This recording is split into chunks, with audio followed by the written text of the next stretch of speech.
22শে অগস্টের পর ফের কলকাতায় নরেন্দ্র মোদী। সেনার যৌথ সম্মেলনে যোগ দিতে প্রধানমন্ত্রী নরেন্দ্র মোদী কলকাতায়। আপনাদের জানিয়ে রাখি, ফের কলকাতায় এলেন কেন্দ্রীয় প্রতিরক্ষা মন্ত্রী রাজনাথ সিং। তিনিও এসেছেন প্রধানমন্ত্রী নরেন্দ্র মোদীর সঙ্গে কম্বাইন্ড কমান্ডার্স কনফারেন্সে যোগ দিতে আজই কলকাতায় প্রধানমন্ত্রী নরেন্দ্র মোদী। শিবাশিস মৌলিক আমাদের প্রতিনিধি আমাদের সঙ্গে রয়েছেন। শিবাশিস, পাপিয়া, যে ছবি আমরা দেখতে পেলাম, আমি এই মুহূর্তে দাঁড়িয়ে রয়েছি বেলেঘাটা মেট্রো স্টেশনের সামনে। একটু আগেই এই রাস্তা দিয়ে গেছে প্রধানমন্ত্রীর কনভয়, গেছেন প্রধানমন্ত্রী নরেন্দ্র মোদী। 22শে আগস্ট, এর আগে গত মাসে 22শে আগস্ট এসেছিলেন প্রধানমন্ত্রী নরেন্দ্র মোদী এবং সেদিনকে 3টি মেট্রো রুটের সম্প্রসারিত মেট্রো রুটের উদ্বোধন করেছিলেন।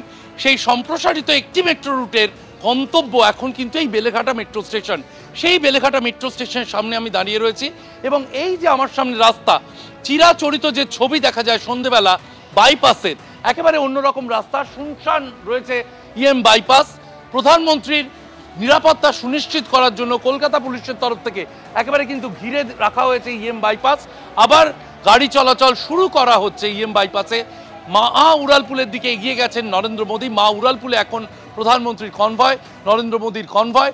বিমানবন্দর থেকে বেরিয়ে ইএম বাইপাস দিয়ে মা উড়ালপুল হয়ে তিনি একেবারে ফোর্ট উইলিয়ামের সামনের রাস্তা দিয়ে যাবেন রাজভবন। রাজভবনে আজকে রাত্রিবাস করবেন প্রধানমন্ত্রী নরেন্দ্র মোদী। কাল সেখান থেকেই ফোর্ট উইলিয়ামে যাবেন। সেখানে সেনার যে যৌথ সম্মেলনে অংশ নেবেন প্রধানমন্ত্রী নরেন্দ্র মোদী। প্রধানমন্ত্রী নরেন্দ্র মোদী শুধু নন, সেখানে প্রতিরক্ষা মন্ত্রী রাজনাথ সিং থাকবেন, জাতীয় সুরক্ষা উপদেষ্টা অজিত দোভাল তিনি উপস্থিত থাকবেন, এছাড়াও সেনা কর্তারা থাকবেন। তাদের মাধ্যমে কিন্তু তারা কালকে প্রতিরক্ষা বিষয় দেশের সিদ্ধান্ত নেবেন আগামী 2 বছর ভারতীয় প্রতিরক্ষা কোন পথে যাবেন এবং সেদিকে কোন পথে আগামী 2 বছর ভারতের প্রতিরক্ষা যাবে সেই দিশা নির্ধারণের জন্য কিন্তু সেনার এই যৌথ সম্মেলন প্রতি 2 বছর ছাড়া এই সম্মেলন আয়োজন করা হয়ে থাকে এবং সেই সম্মেলনে অংশ নিতেই প্রধানমন্ত্রী কলকাতায়। দেশের এই যে সম্মেলন, এই সম্মেলনের জন্য এবার বেছে নেওয়া হয়েছে কলকাতাকে। কলকাতার ফোর্ট উইলিয়ামে এই সম্মেলন আয়োজন করা হচ্ছে।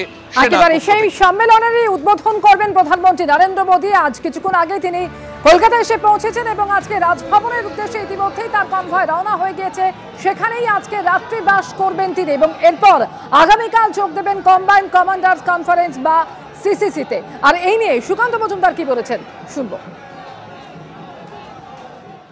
আপনারা জানেন, একটি সরকারি মিটিংয়ে মাননীয় প্রধানমন্ত্রী এসেছেন। সেই সরকারি মিটিং চলবে, আজকে উনি রাত্রিবাস করবেন রাজভবনে এবং সেই সরকারি মিটিং স্বাভাবিকভাবেই সেখানে যাদের যাদের থাকার কথা, আমাদের মাননীয় রক্ষামন্ত্রী আমাদের মাননীয় রাজনাথ সিং তিনি আমাদের মাঝে আজকে এসেছেন প্রায় 1 ঘন্টা আগে পিছে। তো আপনারা জানেন যে এই বৈঠকের গুরুত্ব অপরিসীম। আমরা বুঝতে পেরেছিলাম যেহেতু কনভয়টি দাঁড়িয়ে গেছে, আমরা বুঝেছিলাম মাননীয় প্রধানমন্ত্রী নিশ্চয়ই কর্মীদেরকে দেখে উৎসাহিত বোধ করেছেন এবং কর্মীরা ওনাকে দেখে অস্বাভাবিক উৎসাহ বোধ করেন।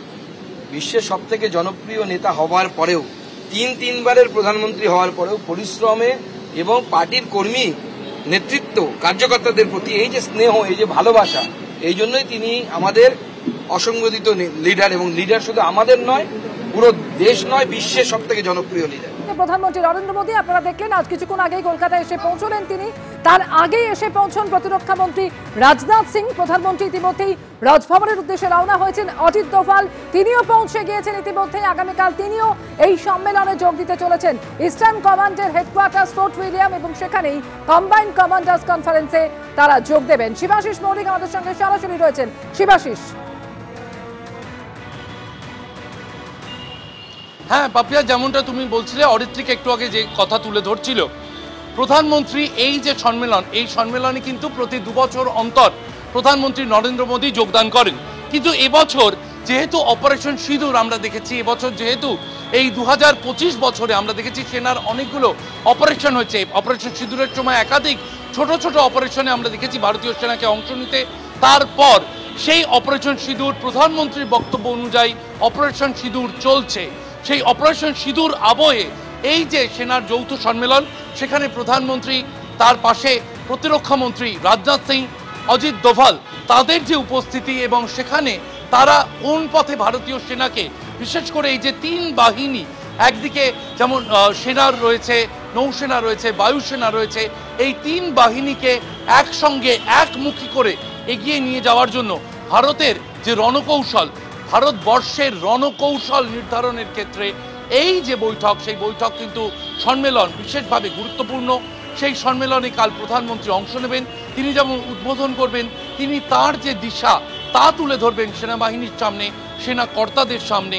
এবং তারপর প্রধানমন্ত্রী নরেন্দ্র মোদী তিনি কিন্তু কলকাতা ছেড়ে তিনি বিহারের উদ্দেশ্যে পাড়ি দেবেন, এমনটাই কিন্তু এখনো পর্যন্ত জানা গিয়েছে। পূর্ব ভারতের দিকে যদি আমরা নজর দিই, তাহলে পূর্ব ভারতে গত কয়েকদিন ধরেই কিন্তু প্রধানমন্ত্রী নরেন্দ্র মোদী রয়েছেন এবং তার এই সফর পূর্ব ভারতের জন্য বিশেষভাবে তাৎপর্যপূর্ণ হতে চলেছে। পশ্চিমবঙ্গের ক্ষেত্রে গত মাসের পর সরকারি কর্মসূচিতে ফের একবার বা প্রশাসনিক কর্মসূচিতে ফের একবার প্রধানমন্ত্রী নরেন্দ্র মোদী। আমরা যেমনটা শুনেছিলাম রাজনৈতিকভাবে এর আগে আমরা দেখেছি এবছর তিনি 3 বার পশ্চিমবঙ্গে এসেছিলেন, 3 বারই কিন্তু তিনি রাজনৈতিক সভা সঙ্গে রেখেছিলেন। চতুর্থবার তিনি বাংলায় এলেন এবছর, এইবারে কিন্তু তার কোনো রাজনৈতিক কর্মসূচি নেই। একেবারেই প্রশাসনের দায়িত্বে প্রধানমন্ত্রী নরেন্দ্র মোদী তিনি এসেছেন পশ্চিমবঙ্গে এবং সেনার জন্য, সেনার এই সম্মেলনের জন্য। একেবারে সেনার এই বিশেষ সম্মেলন, যৌথ সম্মেলন আগামীকাল ফোর্ট উইলিয়ামে, যাতে যোগ দিতে প্রধানমন্ত্রী নরেন্দ্র মোদী তিনি এসে পৌঁছেছেন কলকাতায়। 22শে আগস্টের পর ফের এলেন প্রধানমন্ত্রী নরেন্দ্র মোদী।